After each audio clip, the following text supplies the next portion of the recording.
Ellen White Reconsidered, a series of presentations for people who have questions about Ellen White's writings.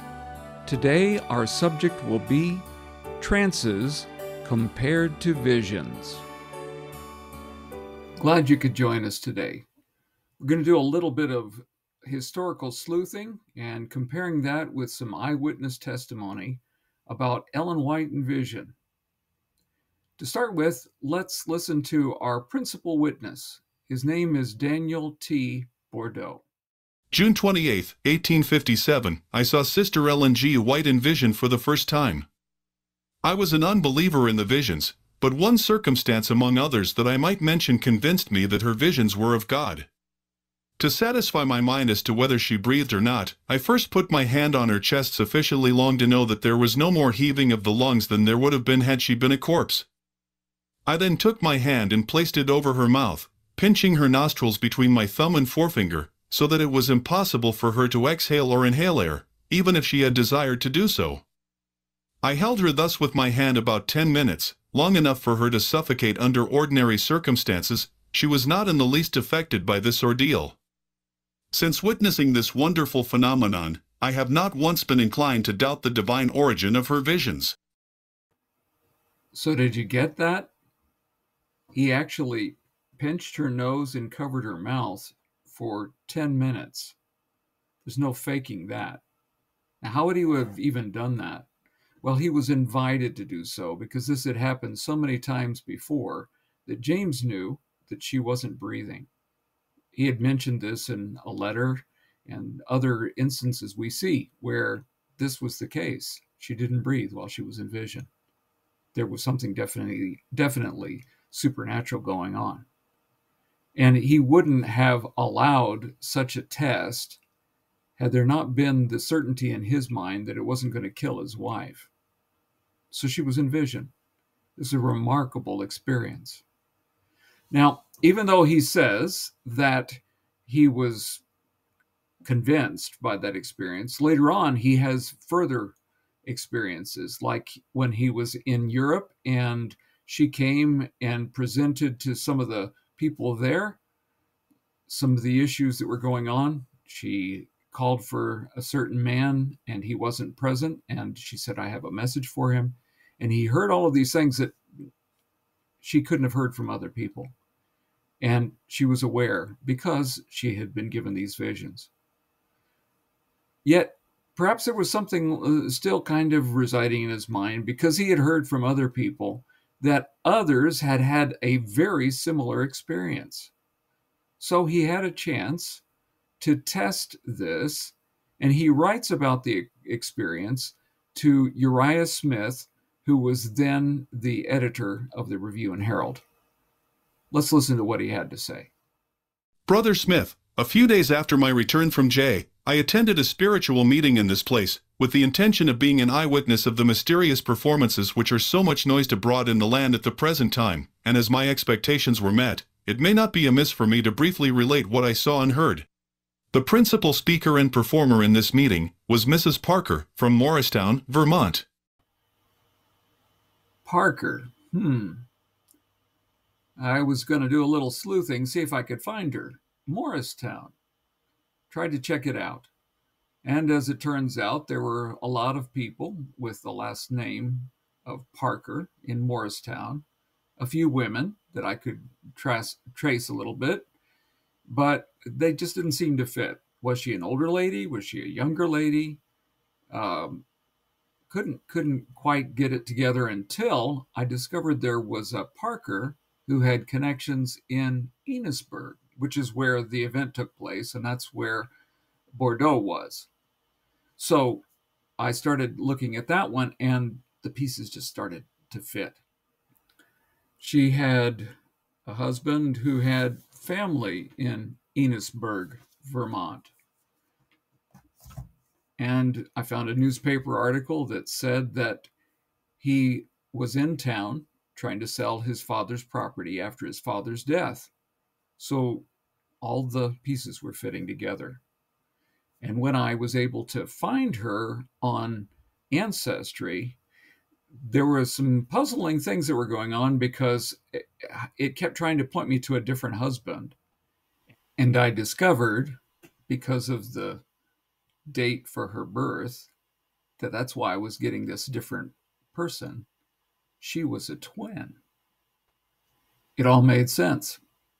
So she was at the right place, even though she was from Morristown. She was in Enosburg, and she was of the right age, and all of it just fit together. So what was she like? And what was this experience that he was going to write about all about? And how did it contrast with what he had seen of Ellen White in vision? We'll pick up where we left off. A short time before the meeting commenced, she came into the room where the people were assembled, and sat down at a small distance from the congregation, while certain of my acquaintances were interrogating me in regard to the hell spoken of in the Bible. Hardly had Mrs. Parker been seated 5 minutes before she fell into a trance. The eyes of the whole assembly were at once fastened upon her, and she commenced to perform. She rubbed her hands and face, twisted, and made such gestures as were calculated to captivate the attention of the congregation, and when she was perfectly under the control of the spirit of Dr. Franklin, she arose, with her eyes closed, drew near to me, and delivered me a lecture on the subject of universal salvation through Christ. And oh, how she did extol Jesus, and how her remarks were calculated to charm and deceive the uninformed. So there she is. She closes her eyes and she makes weird facial expressions and she grimaces and she does all kinds of weird things to call attention to herself in vision. Here I could not help noticing how her views of the merits of Christ clashed with the sentiments of other spiritualists, who trample underfoot the Son of God, and say that his blood has no more virtue than the blood of any other man, and that the doctrine of atonement has the same tendency as the doctrine of indulgences. I was also led to contrast what I saw and heard with what I have been permitted to witness since I joined the humble company who are keeping the commandments of God, and believe in the restoration of the gifts, and how plain it was to my mind that the spiritual manifestations of these last days are the spurious work. On one hand I saw an individual, that is, Elvira Parker, pale as death, and associated with such as make no difference between the holy and the vile, between light and darkness, with hellish looks, performing in such a manner as to gratify the desires of those who were imbued with the spirit she possessed, and overwhelm the timid and fearful, and create laughter in those of a trifling spirit. On the other hand was presented before me an unassuming and humble person, that is, Ellen White, ardently striving to follow the meek and lowly Jesus, and willing to submit to the judgment of her brethren, who prefer light to darkness, and righteousness to unrighteousness, calmly and quietly raising her eyes toward heaven, while pouring her heart in supplication to the God of heaven. And while the power and spirit of God rested upon those who were with her, she was breathless. Her countenance was bright and heavenly, and none of her actions were indecent and calculated to create laughter or fear. She was wrapped up in a heavenly vision, and had no knowledge of what transpired around her, occasionally moving her hands and uttering a few significant words, to indicate the scenes that passed before her and the things that she heard. On one hand was a spiritualist, Mrs. Parker, purporting to be under the direct influence of the spirit of a dead man, while the Bible says, "The dead know not anything," striking at the very foundation of the Christian religion, and stating that men cannot and should not believe alike, and that a man's heaven or hell is in his own bosom, and that there is no devil, thus fostering all kinds of sin, helping to swell the cry of peace and safety, and binding the wicked in bundles against the day of judgment and perdition of ungodly men. On the other hand was a devoted Christian, Mrs. White, just out of vision, relating what the Lord had revealed unto her, reproving sin and sinners, strengthening and consoling the weak, teaching Christians to love the Bible and live up to the doctrines therein contained, and to come up to the unity of the faith, that they might be strong in the Lord, fight the good fight, escape the wrath of God, and have a home in the kingdom soon to be ushered in. Daniel T. Bourdeau, West Ennisburg, Vermont, February 1859. Quite a contrast. On the one hand is Mrs. Parker, about the same age as Ellen White, but her mixture of spiritualism and Christianity is deceptive, and her methods during her trances are such that they call attention to her odd behavior and draw the eyes to look at her. On the other hand, we have Ellen White, who is calm, focused, her eyes are open, and she is looking at something, occasionally making a comment about what she's seeing in the vision. Odd, and almost like she's aware of what's going on, but not really, because she's seeing something supernaturally given to her. It's as if she is there when she's in vision. She's not in this world. She's not manipulating people around her. Her actions are guided by what she is looking at and what she's responding to. So these are very different things, very different experiences that he saw, and it marked the contrast. So now he has had the experience of seeing her in vision, seeing Ellen White in vision and not breathing, and that was remarkable. Now he's contrasted that with the experience of someone who has had a spiritualistic experience, and it is quite different. In time, he will have the experience to see not only about her consistency of life, but the messages and how that they bring positive fruits in people's lives.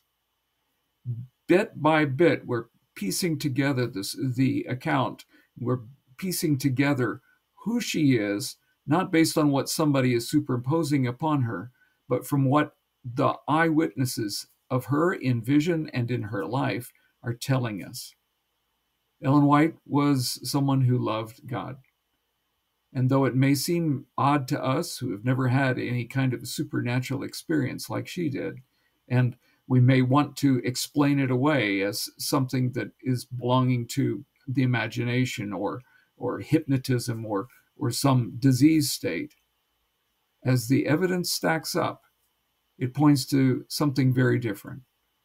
A beautiful representation of God's reality and what he wants people to understand. Her counsels are directed at people not to condemn them or to make them feel bad, but to correct their course so that they can enjoy a better life and the life to come. Well, this one's a little bit shorter than some, but I hope you enjoyed it. I enjoyed making it. God bless you. Have a great day.